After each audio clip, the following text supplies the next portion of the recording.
Ben, pour moi, la foi, c'est une confiance profonde en Dieu, tu sais?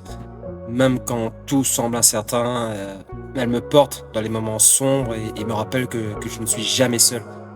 C'est un lien invisible mais solide, moi, qui guide ma vie. Ben, je l'ai découverte petit à petit, tu sais, à travers des épreuves et puis des rencontres. C'est surtout dans le silence et la recherche de sens que j'ai commencé à m'ouvrir à quelque chose de plus grand. Et puis, ben, la spiritualité, c'est imposé pour moi comme une évidence, quoi. Pour moi, c'est le Notre Père. Tu sais, c'est une prière qui me touche et en même temps, ça rassemble tout. La confiance, le pardon et l'espérance. C'est une prière simple et puissante que je récite souvent. Moi, elle me relie au Christ et à tous les croyants du monde. Ben oui, plusieurs fois, dans des détails ou des tournants inattendus de ma vie. Parfois, ce n'est pas la réponse que j'attendais, mais c'est toujours, celle dont j'avais besoin à chaque fois, quoi. Dieu répond souvent avec douceur et discrétion, mais pas forcément à la manière, dont nous, on le voudrait. Ne crains rien, car je suis avec toi. C'est, Isaïe, 41:10. Ça me parle profondément. C'est un verset qui me rassure dans mes tempêtes intérieures et il me rappelle que je suis jamais abandonné. C'est aussi pour ça que dans mes shorts, j'aime bien, dire aux gens qu'ils sont pas seuls et surtout qu'il faut pas lâcher, quoi. Je la nourris par des petits gestes simples. Tu sais, une pensée, un merci, une prière discrète. C'est une relation intime et parfois silencieuse, mais toujours présente. Dieu est pour moi un compagnon constant. Eh bien, le silence, c'est un langage entre Dieu et moi. Il m'aide à me recentrer, à écouter au lieu de parler. Et puis, ben, la méditation, ça ouvre aussi donc l'esprit et le cœur. Moi, c'est pareil, ça m'ouvre l'esprit et le cœur. Ben oui, j'ai eu des moments, où la foi semblait loin. Je les ai traversés en restant honnête avec moi-même et honnête avec Dieu. Et puis en lui parlant, même dans le doute et des fois en restant silencieux. Le soutien d'autres croyants aussi m'a beaucoup, aidé et puis m'a soutenu dans ces moments-là. Elle me soutient, m'encourage et me rappelle que je ne suis pas seul à croire. Partager la foi avec d'autres, la rend plus vivante. Donc elle est comme une famille, spirituelle pour moi. Le plus grand défi est peut-être le bruit du monde, ce qui empêche, d'entendre la voix de Dieu.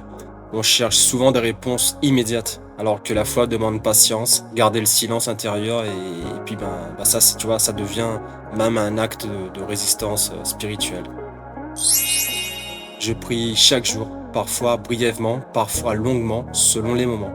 C'est devenu un réflexe, une respiration intérieure, si je peux dire. Et même une simple pensée adressée à Dieu est une prière. J'écris souvent mes prières, ce que je ressens dans un carnet. Cela m'aide à poser des mots sur ma relation avec Dieu. C'est un moment de vérité avec moi-même. Je prends un temps pour prier avant de faire un choix important. J'essaie d'écouter ce que mon cœur me dit en présence de Dieu. C'est la foi éclaire, ça aide aussi à éclairer mes décisions. Dire merci, même pour les choses ordinaires. Ça m'aide à rester conscient de la présence divine. La gratitude ouvre mon cœur et c'est une prière sans mots. Bah, j'aime prier dans la nature, en marchant, entouré du silence vivant. C'est là que je me sens le plus proche de Dieu. Les arbres, le vent, la lumière, ça m'aide à prier. Et ben, les églises aussi, j'aime bien aller à l'église. Il y a une énergie, il y a quelque chose qui m'attire tout le temps aussi. Alors la grâce, c'est recevoir, sans mériter, être aimé malgré ses faiblesses. C'est un cadeau divin qui me dépasse, mais que je ressens profondément. Elle me rappelle que Dieu me précède toujours par son amour, infini, quoi. Un jour, en pleine prière, j'ai ressenti une paix immense que je ne peux pas expliquer. Comme si tout s'était arrêté pour laisser place à la présence de Dieu. Et ce moment reste gravé en moi comme une source intérieure. Je la confie à Dieu. Même quand je ne comprends pas, des fois, je ne cherche pas à comprendre. Et puis je crois qu'il ne m'abandonne pas, même dans les larmes. La foi ne supprime pas la douleur, mais tu vois, elle donne un sens et une force pour avancer.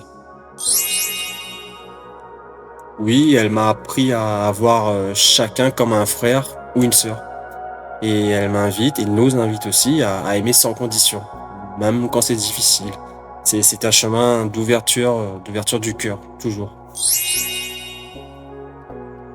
Je lui dirais que Dieu, c'est comme un papa ou une maman qui ne s'éloigne jamais. Il nous aime très fort, même quand on fait des bêtises.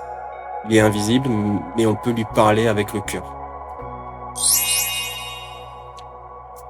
Oui, François d'Assise m'inspire beaucoup par sa simplicité et son amour pour la nature. Il vivait sa foi dans la joie et la pauvreté, avec un cœur pur. Sa vie me pousse pareil, à chercher l'essentiel. L'amour que je reçois et que je peux donner me redonne espoir. La certitude que le bien finit toujours par l'emporter. Et cette petite lumière intérieure qui ne s'éteint jamais aussi. C'est souvent difficile, mais j'essaie d'ouvrir mon cœur. Vraiment, bien que ce ne soit pas facile. Et me pardonner est un acte de foi. Croire que Dieu me relève. Pardonner aux autres, c'est aussi choisir la liberté, c'est choisir sa liberté. Elle me rend plus libre, parce qu'elle m'apprend à vivre selon l'amour et non la peur. Ce ne sont pas des limites, mais des repères. Et la foi éclaire mes choix aussi avec sagesse. Oui, j'ai une petite croix que je garde dans ma poche. Elle me rappelle que je ne suis jamais seul et quand la touche, je me ressens. Quand des fois j'ai des doutes ou quoi, ou je suis un peu perdu, et ben je prends ma croix, je la touche et ça m'aide beaucoup. Le chant Il est vivant me touche beaucoup par sa joie et sa force. Il me donne envie de louer, de me lever. La musique ouvre vraiment mon cœur à Dieu. Je lui dirais que Dieu ne l'a pas perdu, lui. Que la foi peut revenir différente, mais tu vois, plus profonde. Et que le doute fait aussi partie du chemin de foi, du chemin de conversion. Que personne n'a dit que c'était facile.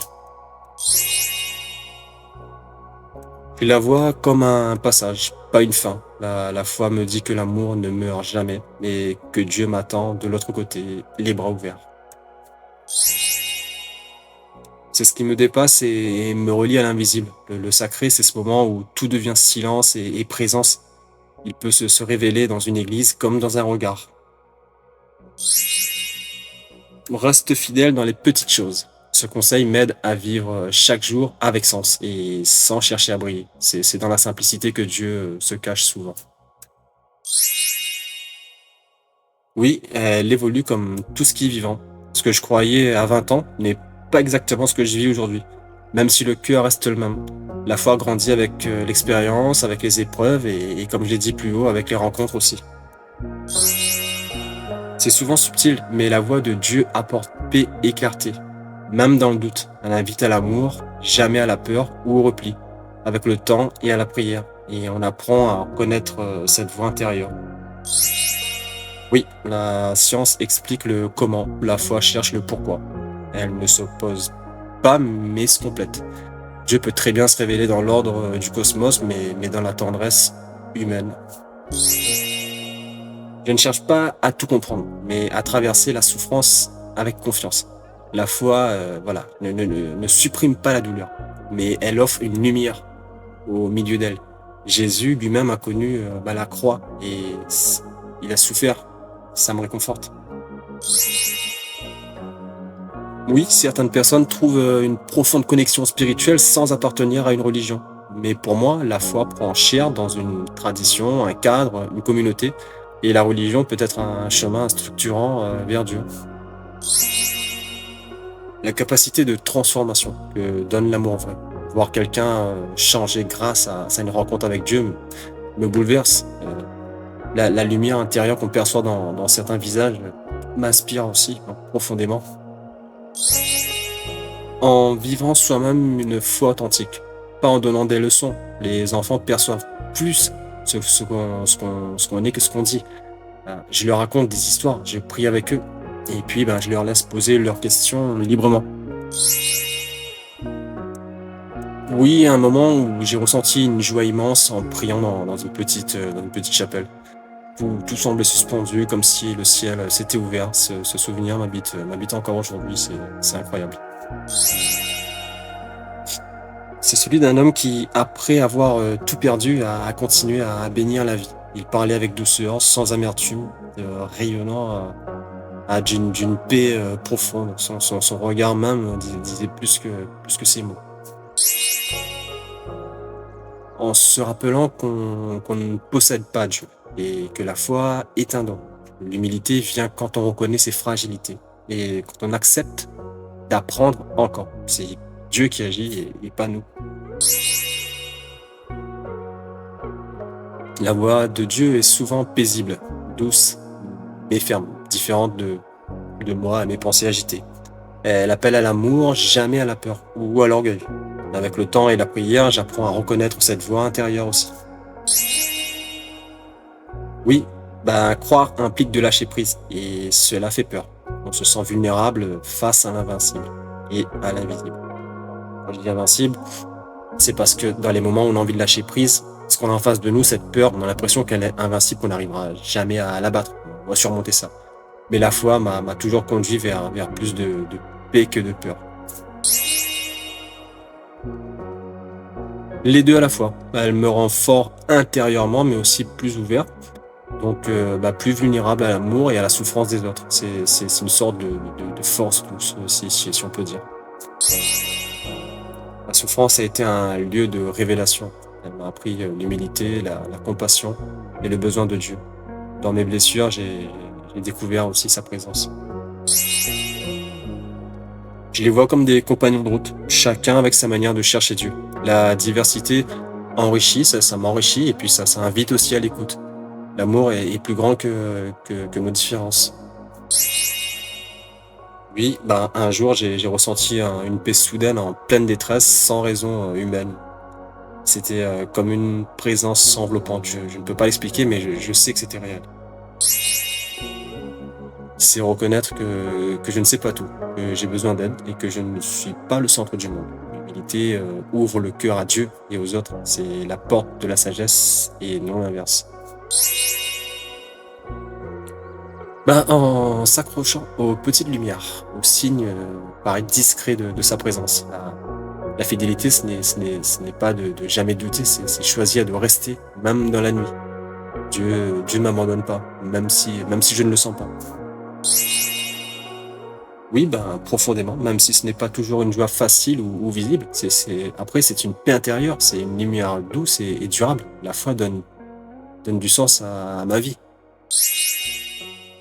L'amour grandissant pour les autres, même ceux qui me blessent, et cette paix que je retrouve malgré les tempêtes. Ce sont ces fruits qui me disent que Dieu travaille pour moi. Cela signifie avancer sans tout comprendre, poser un pas après l'autre, même quand le chemin est obscur.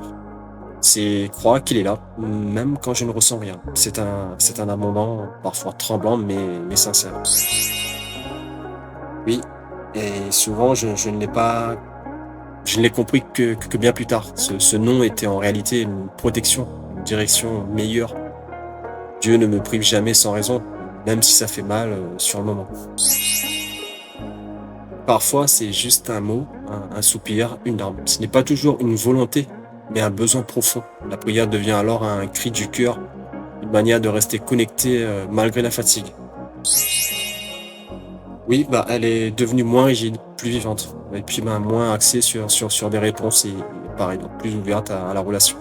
J'apprends à aimer Dieu pour qui il est et pas seulement pour ce qu'il donne. Oui, j'ai crié, j'ai accusé, j'ai pleuré, mais il est resté là. La colère n'a jamais brisé le lien, au contraire, elle a parfois même approfondi. Dieu peut encaisser nos tempêtes.